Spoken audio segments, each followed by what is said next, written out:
everybody. Welcome back to our channel, Learning the Holy Bible. You'll have to excuse me today. I've just been running around and I have this rare spine disease, but that's okay. I pushed through it. Today I'm going to have to hold my camera, so don't mind the wobbling. And so we're going to read Genesis 39 and 40. And this is where Joseph in Potiphar's house. So the twins were born in the last chapter, and Joseph goes to prison. My son is there. He's been in there 7 months. He's disabled. He gets easily taken advantage of. It's kind of a long story, but just keep him in your prayers. Everybody loves him. I just talked to the medic out there because sometimes I have to bring him stuff. And they just love him. He has a great sense of humor. He's the one that met Jesus when he was in the near-fatal car accident when he was in coma for 20 days. And he didn't know Jesus before the accident. And he just says, "Mom, it's really beautiful." He didn't want to come back. So he's here for a reason. All right, let's jump in. So Genesis 39. And Joseph was brought down to Egypt, and Potiphar, an officer of Pharaoh. So who was Potiphar? He was an officer of Pharaoh. I also like just, it's called The Chosen. These series, it's a story of Jesus and it's the Bible. Everything's from the Bible. And Dallas Jenkins is the producer.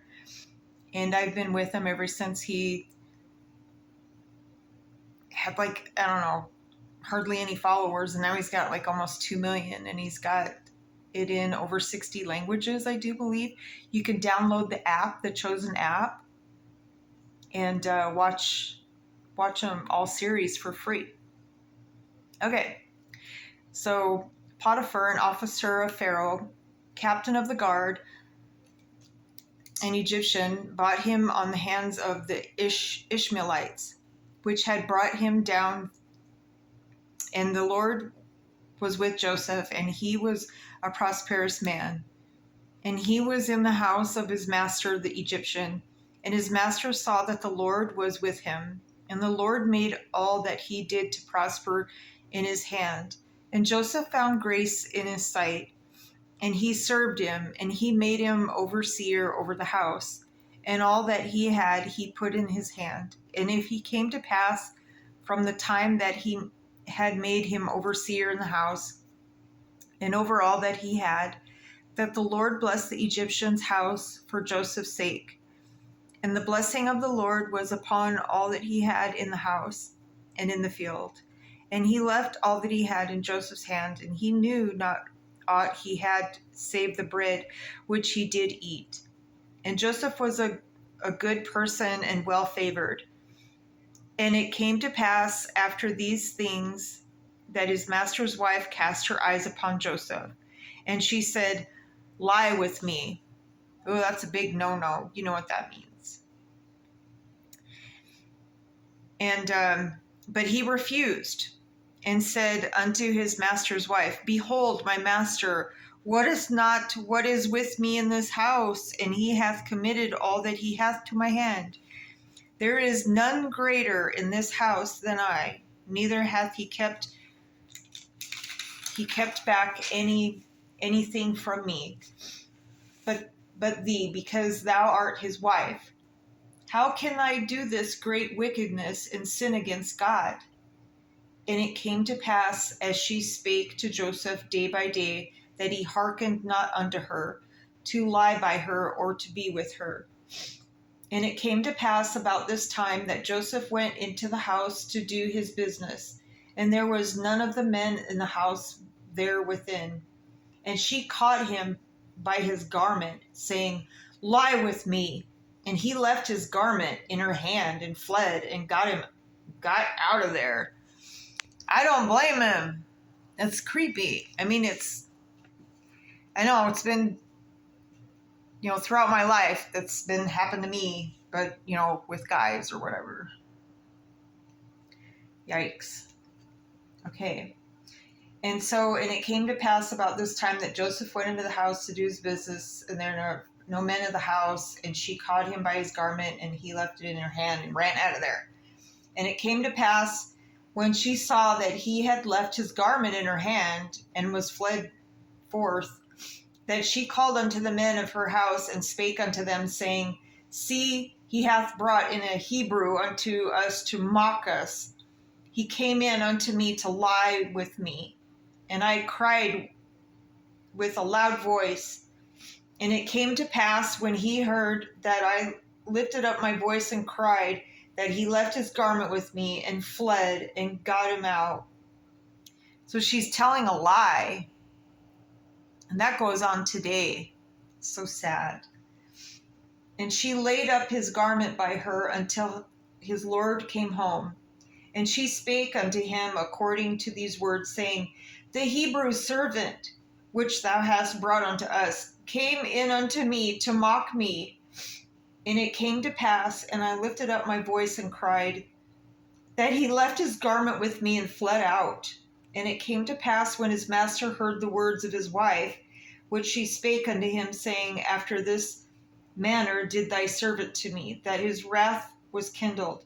And Joseph's master took him and put him into prison, a place where the king's prisoners were bound. And he was there in the prison. But the Lord was with Joseph and showed him mercy and gave him favor in the sight of the keeper of the prison.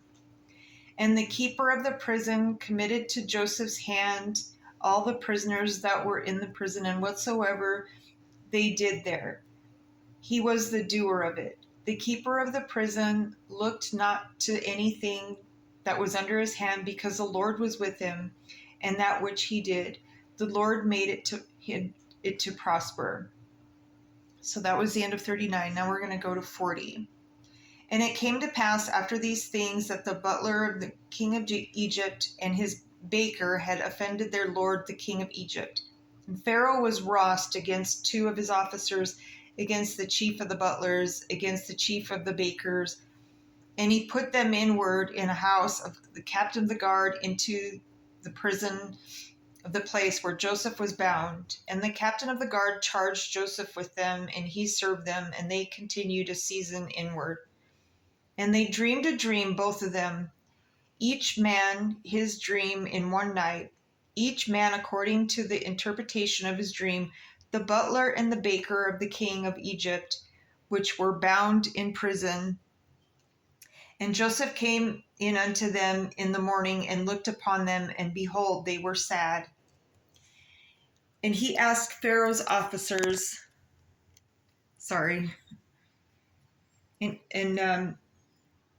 he asked Pharaoh's officers that were with him in the ward of his Lord's house, saying, Wherefore look ye so sadly today? And they said unto him, We have dreamed a dream, and there is no interpreter of it. And Joseph said unto them, Do not interpretations belong to God? Tell me them, I pray you. And the chief butler told him dream to Joseph, and said unto him in my dream, Behold, a vine was before me, and in the vine were 3 branches, and it was as though it budded, and her blossoms shot forth, and the clusters thereof brought forth ripe grapes. And Pharaoh's cup was in my hand, and I took the grapes and pressed them into Pharaoh's cup, and I gave the cup into Pharaoh's hand. And Joseph said unto him, This is the interpretation of it. The 3 branches are 3 days. Yet within 3 days shall Pharaoh lift up thy head, and restore thee unto thy place, and thou shalt deliver Pharaoh's cup into his hand after the former manner when thou was his butler. But think on me when it shall be with thee, and show kindness, I pray thee, unto me, and make mention of me unto Pharaoh, and bring me out of this house. And for indeed I was stolen away out of the land of the Hebrews, and here also I have done nothing that they should put me into the dungeon. When the chief baker saw that the interpretation was good, he said unto Joseph, I also was in my dream, and behold, I had 3 white baskets on my head, and in the uppermost basket there was all of manner of bake meats for Pharaoh, and the birds did eat them out of the basket upon my head. And Joseph answered and said, This is the interpretation thereof. The 3 baskets are 3 days. Yet within 3 days shall Pharaoh lift up my head from off thee, and shall hang thee on a tree, and the birds shall eat thy flesh from off thee. And it came to pass the 3rd day, which was Pharaoh's birthday, that he made a feast unto all his servants, and he lifted up his head of the chief butler and of the chief baker among his servants, and he restored the chief butler unto his butlership again, and he gave the cup into Pharaoh's hand, but he hanged the chief baker, as Joseph had interpreted to them. Yet did not the chief butler remember Joseph, but forgot him. That's so sad. And okay, so that's the end of chapter 40. When we come back, we'll read 41 and 42. And I hope everybody is having a great day, as much as can be these days. I do believe, I pray thee, Heavenly Father has his hands on us, the whole world, for to see. In 2023 is going to be better than 2022. And so until next time, everybody have a happy new year, as I'm sure you will. And remember, God is always there. He's always there for us. We can always count on him. Always. He loves us so, so much. Have a great day, everybody. Remember, put God first.